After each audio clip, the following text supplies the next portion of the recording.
Welcome back students to our last lecture of advanced construction technology for this semester.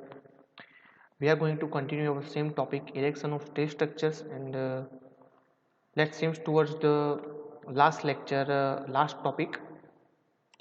Yeah, before moving through the last topic, the safety of the erection of steel structure. Last time हम लोग एक point cover करना भूल गए थे, मतलब next lecture पे छोड़ दिया था उसको, वीडियो लंबा हो रहा था। ठीक है, तो वो एक बार कवर कर लेते हैं। जो लास्ट टाइप है हमारा इरेक्शन ऑफ मेथड की बात कर रहा हूँ, उसमें जो लास्ट टाइप है हमारा erection of steel structure bridges का। ठीक है, तो जो स्टील ट्रस ब्रिजेस होता है उसका इरेक्शन की प्रोसेस यहाँ पे स्टेप बाय स्टेप मैंने यहाँ पे दिखाई हुई है। First of all, this bridges are erected with the help of stiff direct traveller and two falls work bands. ठीक है, ये फॉल्स वर्क बैंड होंगे दो। ठीक है, और जो स्टीफ डायरेक्ट ट्रैवलर्स होते हैं ये यहाँ पे आपको प्रोवाइड करेंगे। ठीक है, इरेक्शन प्रोसीजर में be describe in 4 stages. For the first stage यहाँ पे आप देख सकते हो, तो erection false work band T1, यहाँ पे आपको फॉल्स वर्क दिख रहा है। ठीक है, assemble the section A and B, ये आपका ए बी सेक्शन है, उसको असेंबल कर रहा है यहाँ से।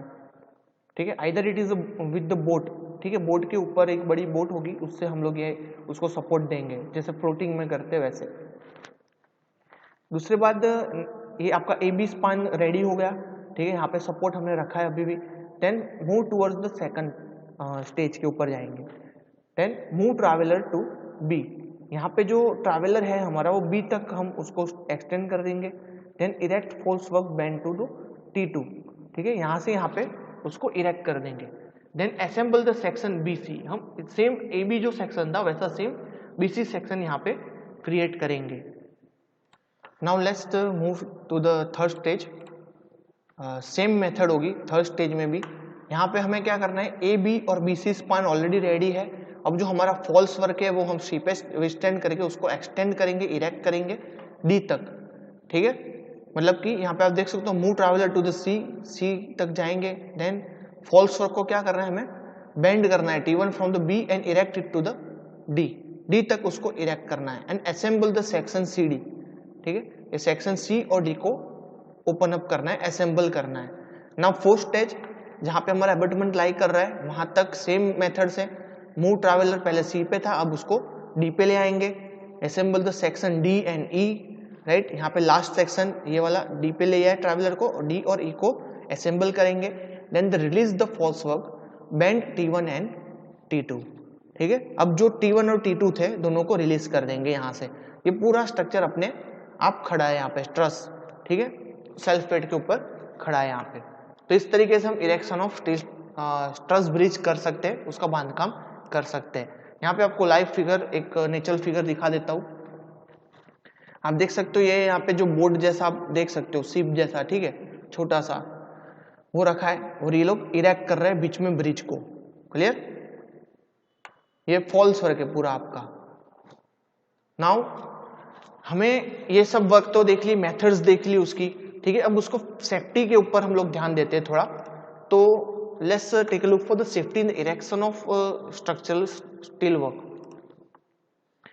तो आप रेफरेंसेस की मैंने आगे बात की थी, तो 2 कोड आप लोग यहाँ पे देख सकते हो। पहले तो IS 7205 1974 code of safety for the erection of steel structure work and the SP 70 2001 handbook of the construction safety practices. ये 2 आपको रिफर करने हो तो कर सकते हो आप लोग। उसकी मैं डिटेल में नहीं जाता, डायरेक्ट जनरल प्रोविजन की बात करूं तो contain in IS 7205 1974 a clause 5 and its subclauses. ठीक है, उसके अंदर आपको जनरल प्रोविजंस दिए हुए हैं। Before a man in engage in some work he should be given through medical checkup. मतलब कि जो जैसे कोई बंदा अगर काम में एंगेज हो रहा है उसके पहले उसका एक मेडिकल चेकअप हो जाना चाहिए। ठीक है, the erection gang should have adequate supply of bolt, washers, rivets, pin etcetera of correct size. ठीक है, मतलब जो भी बांधकाम वाली जो टुकड़ी है हमारी उसके पास एडिक्वेट सप्लाई होने चाहिए, मटेरियल्स होने चाहिए, बोल्ट, वॉशर, रिवेट, पिन्स, उस सब के लिए। ठीक है, जॉइंट्स के लिए प्रॉपर साइज के होने चाहिए, वो बहुत मैटर करती है चीज। Then When the fitter, rivets, etc. can work from a plank floor or a planked area, the work can be done safely and more expeditiously. When this is not feasible, scaffolding or floats should be used. मतलब जो भी प्लैंक्ड floor होता है, ठीक है, कुछ लोग लटक के काम करते हैं साइड में, एक अलग से स्ट्रक्चर के ऊपर प्लैंक्स क्रिएट कर करके उसके ऊपर वर्क करते हैं, जहाँ कंस्ट्रक्शन का, इरेक्शन का काम करते हैं. तो उस टाइम उनको बहुत ही ज़्यादा संभाल के और सेफ्टी को ध्यान में रख के काम करना चाहिए, क्योंकि काफ़ी जगह पे हम स्काफोल्डिंग या फिर दो फ्लोट्स वगैरह यूज़ नहीं कर सकते, तो वहाँ पे हमें प्लैंक से काम चलाना पड़ता है, तो वहाँ पे सावधानी बरतना जरूरी रहता है. Then when the man can work safely from the steel structure itself, this is preferable to hanging platforms or scaffolds, as it eliminates additional operations which in turn reduce the hazard of an accident. इसका मतलब ये है कि जब कोई worker है, ठीक है, स्टाफ है हमारा जो गैंग है इरेक्शन वाली, वो स्टील स्ट्रक्चर के ऊपर खड़े रह के अगर काम कर सकते हो, तो जितने भी हैंगिंग प्लेटफॉर्म है, स्काफोल्डिंग और वो सब प्लैंक्स वगैरह, उसको हमें हटा देना चाहिए. वो क्या कर दे, तो हजार्ड ऑफ एक्सीडेंट होते हैं वो रिड्यूस कर देते हैं, ठीक है, चांसेस कम हो जाते हैं एक्सीडेंट होने के. Then the man should be taught to clean their shoes और mud, grease, oil, snow, ice or other slippery material before climbing ladder or going on the steel or plank floor, so that they will not slip or drag slippery material for the other to slip on. मतलब कि जैसे ही आपका construction work आप start कर रहे हो, उसके पहले आपको चेकअप करना है मटेरियल, इक्विपमेंट और जो भी सेफ्टी एसेसरीज है उसका. उसमें आपको ये ध्यान में रखना है कि जो आपके शूज है उसके ऊपर कोई भी स्टिकी मटेरियल जैसे कि मड, ग्रीस, ऑयल वगैरह जो भी स्लिपरी मटेरियल है, वो क्लाइंब करने से पहले आपको पहले साफ कर देने हैं, ठीक है. ऐसा हो सकता है कि शायद आपने ऑयली स्लिपरी मटेरियल वाले शूज वगैरह पहने और आप इजीली क्लाइंब कर गए, ठीक है, लक बाई चांस, बट आपके पीछे अगर दूसरा जो बंदा है उसके चांसेस बढ़ जाते हैं स्लिप होने के, शायद उसको ना पता हो कि ये स्लिपरी मटेरियल है यहाँ पे, तो ठीक है, तो सबसे पहले आपको क्लियर करना है, उसके बाद ही क्लाइंबिंग स्टार्ट करनी है, ऑफ इरेक्शन स्टार्ट करना है. Men should avoid the carrying tools or other materials when using a ladder. This should use a hand rope to raise and lower such material. मतलब कि जब आप लेडर का use कर रहे हो तो आप टूल्स वगैरह को ले जाना अवॉइड कर सकते हो, ठीक है, बिकॉज हमारा ध्यान उसके ऊपर रहेगा. कोई इक्विपमेंट नीचे गिर रहा है, आपके टूल्स नीचे गिर रहे, तो आप शायद आपका फोकस वहां से डाउनवर्ड हो जाए, आप may be you can face the accident, right. So ऐसे टाइम पे क्या कर सकते हो आप लोग कि जो रोप वगैरह होता है उसका यूज करके आप उसको टूल्स वगैरह उस पर भिजवा सकते हो अपने साथीदार को, ठीक है. Then when the man can work safely from the steel structure, it is the same. When a number of trusses or deep girders are loaded in one car or a truck, all but one being lifted should be tied back unless they have been tied or balanced to prevent their falling over and endangering men while unloading. मतलब कि जब आप कोई vehicle के अंदर एक से ज्यादा ट्रस मेंबर या फिर गर्डर्स वगैरह लेके जा रहे हो, कार में या फिर ट्रक में लोड कर रहे हो, तो ऐसे टाइम में सब एक साथ ना आ जाए, उसकी जगह आपको सिर्फ एक गर्डर या ट्रस को क्या करना है, लिफ्ट कराना है थोड़ा सा. वो ध्यान में रखना है कि बाकी के जो गर्डर्स और ट्रसेस है वो आपके ऊपर गिर ना जाए, उसका ध्यान रखते हुए उसको प्रॉपर थोड़ा लिफ्ट करना है, और बाकी सब है उसको वापस टाइप कर देना है, ठीक है. उसके बाद आप पूरा लिफ्ट करके उसको निकाल सकते हो. वरना क्या होता है काफी बार कि आप पूरा टाइप निकाल दिया और आपने ट्रस ब्रिज को लिफ्ट कर दिया, तो बाकी सब जो जितने भी गर्डर्स वगैरह वो आपके ऊपर गिर सकने के चांसेस बढ़ जाते हैं, तो ये खास ध्यान में रखना है.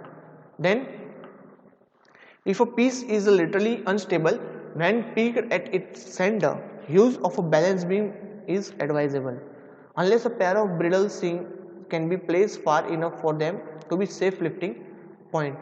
मतलब कि जनरली आपको सेंटर में से उठाने का ट्राई करना चाहिए. बैलेंस बीम वाली जो मेथड वो एडवाइजेबल रहती है, ठीक है, उसको ध्यान में रख के उठाना है. ऐसा ना हो कि एक साइड से उठा लिया और दूसरी साइड से वो नीचे गिर जाए. ये सब चीजें आपको छोटी छोटी चीजें लगेगी, लेकिन बहुत ही ध्यान में रखने वाली चीजें है. ओके, लेट्स सेफ्टी की बात होगी. अब इरेक्शन ऑफ जो मटेरियल है, ठीक है, इक्विपमेंट है, उसके बारे में देखते हैं. Equipment for erection, next topic हमारा erection equipments. also contains its respective causes from SP70 IS 72051974। Safety के रिलेटेड भी आपको बात यहाँ पे कर देंगे हम। सबसे पहले तो इरेक्शन इक्विपमेंट है आपका क्रेन, ठीक है, एक के बाद एक हम उसको डिटेल में ही देख लेते हैं, ठीक है। एग्जाम में आप डायरेक्टली इरेक्शन इक्विपमेंट लिखे तो आपको सिर्फ पॉइंट्स लिखने हैं, जैसे कि क्रेन हो गया, रोप हो गया, ये सब आपको डायरेक्ट पॉइंट आउट करना है, बोल्ट्स वगैरह। यहाँ पे मैं आपको डिटेल में उसको ले रहा हूँ। Cranes, no crane should be used unless a component person has inspected and tested it as a furnished a certificate specify the maximum working load। मतलब कि आपकी क्रेन जो मैक्सिमम वर्किंग लोड के लिए सुटेबल है कि नहीं, वो अगर इंस्पेक्शन ना हो जाए उसका स्पेशलाइज पर्सन के द्वारा, तब तक हम उसको यूज नहीं कर सकते। सेकंड है access to and egress from the operator stand should be safe from any position of the crane. मतलब जो भी ऑपरेटर है वो उसको सेफ पोजीशन रखनी है, ठीक है। जितने भी आजू बाजू के कंटेन है उसको, जो भी आपका इक्विपमेंट है उससे एक सेफ डिस्टेंस ध्यान में रख के उसका ऑपरेशन करना रहता है। Then crane should not be use to pull out fix object with a slanting pull, drag objects और मूव व्हीकल। मतलब जो फिक्स ऑब्जेक्ट होते हैं क्रेन से आप उसको नहीं उठा सकते हैं, ठीक है। ना ही सेंटिंग पुल कर सकते हो, ना ही ड्रैग ऑब्जेक्ट को आप घसीट सकते हो, और ना ही आप मूविंग व्हीकल को उससे उठा सकते हो। आपको सिर्फ और सिर्फ जो भी ऐसे ही पड़े फ्री मेंबर्स जो है, फ्री एलिमेंट्स है, उसी को आपको क्रेन से उठाना है, ठीक है। Before being put into use for the first time, jib cranes with variable radius should undergo test of stability and all movements. मतलब जो आप फर्स्ट टाइम आप उसका यूज कर रहे हो उसके पहले जो जिप क्रेन्स है उसकी जो वेरिएबल रेडियस है, जो टेस्ट के दरमियान हम लोग ध्यान में रखते हैं, और उसकी स्टेबिलिटी और मूवमेंट की जो कंडीशन है वो सब हमें पहले चेक कर देना पड़ता है, उसके बाद हम उसका यूज कर सकते हैं। Then jib crane should not be operated in the proximity to the electric power line. Electric power line की प्रॉक्सिमिटी में हम जिप क्रेन का यूज नहीं कर सकते। नाउ नेक्स्ट पॉइंट है हमारे पास hoist. Hoist must be enclosed at the ground level by substantial enclosures and gates at the least by 2 meter height, and the enclosures should be extended to the accommodate the engine or motor।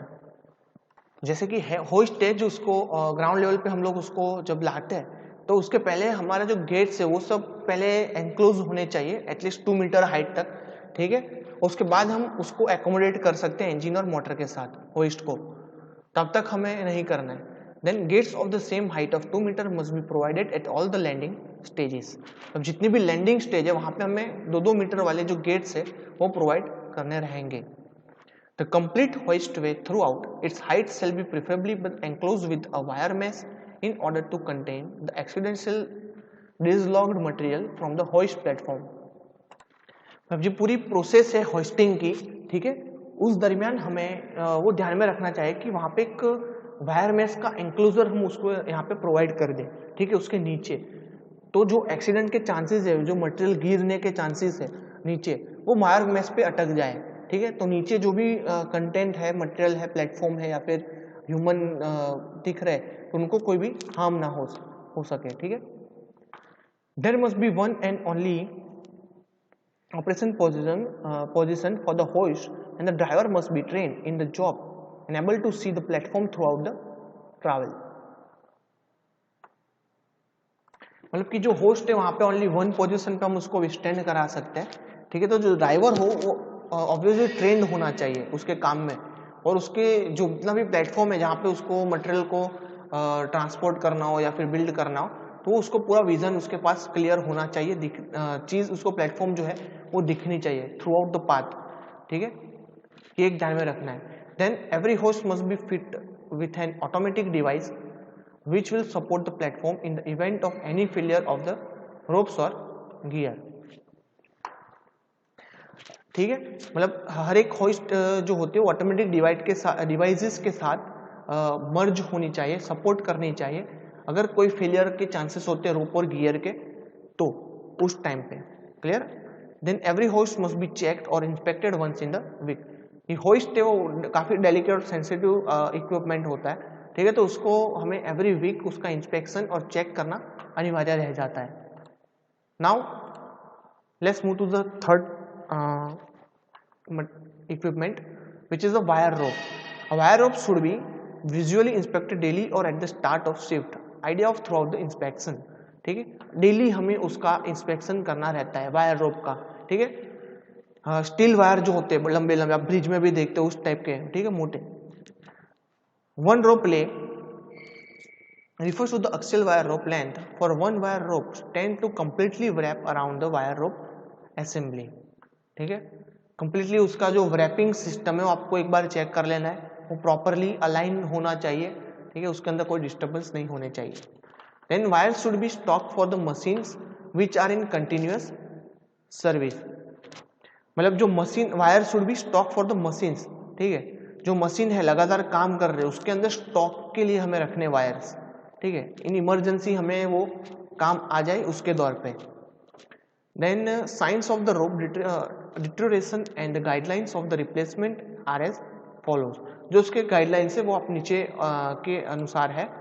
First of all, contain in SP 70 and close 9.3 and it's सब closes. Get the first floor column of a bay facing diagonally opposite to one another grouted soon after bracing of the steel work and its aligning and the plumbing the portion of steel structure. कर रहा हूँ मैं column की, जो column एक member होता है. ठीक है, get the first column of the bay facing diagonally. ठीक है, opposite to one another grouted soon after balancing of the steel work and its aligning and the plumbing the portion of steel structure. जो पहला होगा column, ठीक है, वो diagonal position में होगा. जो दूसरा होगा वो उसको ग्राउट कर दिया होगा. ठीक है, आफ्टर ब्रेसिंग दोनों को कनेक्ट करने के बाद उसको ग्राउट कर देना है.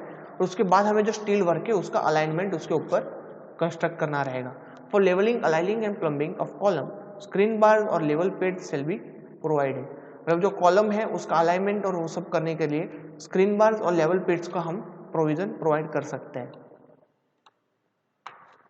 Now stabilize the erected enclosure column by the fastening temporary wire guides till 4 column square in completely braced, leveled and plumb. मतलब कि जो एंकर्ड है कॉलम, जो उसको स्टेबलाइज करने के लिए हम उसको टेम्पररी जो वायर्स होते हैं उससे टाइट अप कर सकते हैं, फास्टनिंग कर सकते हैं. ठीक है, जब तक कि जो 4 कॉलम है वो कंप्लीटली ब्रेस ना हो जाए तब तक हम उसको वायर से बांध के रख सकते हैं. एक बार ब्रेस हो जाएगा फिर वो इटसेल्फ स्टेबलाइज हो जाएगा. ठीक है, then filled it pits must be either manually rammed or rolled over by a heavy roller and slipper should be laid over the area. मतलब जहाँ पे हमने कॉलम इंसर्ट किया है, पिट्स बनाया, जो खड्डा खोदा है, ठीक है, वो आफ्टर द पर्पज हमें मैन्युअली रैम्ड मतलब के उसके ऊपर टैंपिंग करके या फिर रोलर को मूव आउट करा के उसको ले डाउन करना है. ठीक है, लेड ओवर एरिया करना है हमें, वहाँ पे उसको प्रॉपर कॉम्पैक्ट कर देना है. Then the safety net shall be provided within 2 stories or 10 meter below the height of the work which is performed. ठीक है, कंस्ट्रक्शन जो हम कर रहे हैं वहाँ पे हमें एक नेट प्रोवाइड कर देनी चाहिए. अगर कोई दुर्घटना घटती है तो वो नेट से हम उसको बचा सकते हैं. ठीक है, और प्लस कि आपने देखा होगा कंस्ट्रक्शन साइड में काफ़ी जगह पे नेट का प्रोविज़न होता ही है. बड़ी बिल्डिंग बना रहे हैं तो भी वहाँ पे नेट का प्रोविज़न होता है. उसमें क्या होता है कि जो नीचे के वर्कर्स जो काम कर रहे हैं, है ना, उनके ऊपर कोई चीज़ गिर ना जाए. जैसे कि ऊपर काम करे तो शायद कोई टूल्स गिर सकता है या फिर कोई भी पत्थर एग्रीगेट्स, कंक्रीट. ठीक है, बड़े हाइट से अगर छोटा सा पत्थर भी आपके सिर पे लगता है तो बहुत ज़्यादा इफेक्ट होती है उसकी. तो उसके बचने के लिए हम लोग वहाँ पे एक नेट प्रोवाइड कर देते हैं दुर्घटना को टालने के लिए. Now let's take a look for the erection of bridge girder which is very last point. ठीक है, ब्रिज गर्डर का इरेक्शन कैसे होगा? It's contained in 7205/1974 clause number 6.1 and its subclauses. ठीक है, सब क्लोजेस के अंदर भी दिया होगा. Careful inspection of machinery require for the purpose and check for its capacity if needed. ठीक है, सबसे पहले उसकी जो इक्विपमेंट है, मशीनरी है, उसको पर्पज और उसकी जो कैपेसिटी है वो हम लोग चेक कर लेंगे. And care to protect the edges of member getting mark और disordered in the event of use of chains for lashing. मतलब जितने भी एजेस है मेंबर की उसको हम को प्रोटेक्ट करने के लिए उसको मार्क कर सकते हैं हम उसको, या फिर डिसऑर्ड कर सकते हैं चेन्स और लेसिंग के द्वारा. ठीक है, जब हम लोग उसको चेन और लेसिंग करेंगे उसके दरमियान.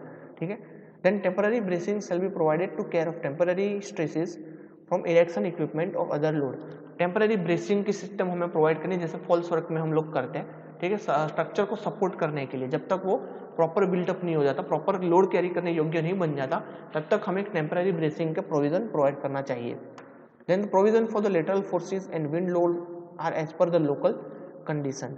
जो विंड लोड और जो लेटरल फोर्सेस होते हैं उसका प्रोविजन में लोकल जो कंडीशन होती है आपकी साइट की, जो हम पहले इंस्पेक्शन करते हैं उसके हिसाब से हमें वो प्रोवाइड करनी चाहिए। Then a joint will be normally be made by filling not less than 50% of the holes with the service bolt and barrel drift in the ratio of 4:1. The service bolt are to be fully tightened up as soon as the joint is assembled. ठीक है, जैसे ही जो 50% जो holes होते हैं वो आपको पहले बोल्टिंग और उससे बैरल से 4:1 रेशियो में फिटअप कर देने होते हैं। ठीक है, 50% जितने। देन आप अब जो सर्विस बोल्ट और फुली टाइटन अप है वो उसके बाद आप कर सकते हो उसको। पहले तो हर एक जगह पे मेन पॉइंट लगाने, उसके बाद बाकी के जितने भी पॉइंट्स है वहाँ पे आप बोल्डिंग या फिर फिलिंग कर सकते हो, वेल्डिंग कर सकते हो। उससे क्या होता है कि जो आपने मेन पॉइंट पे अगर आप पहले से बोल्डिंग कर दिया है तो स्ट्रक्चर अपने आप खड़ा रह सकता है, आपको उसको टाइटनिंग वायर से टाइटनिंग करने की जरूरत नहीं रहती है।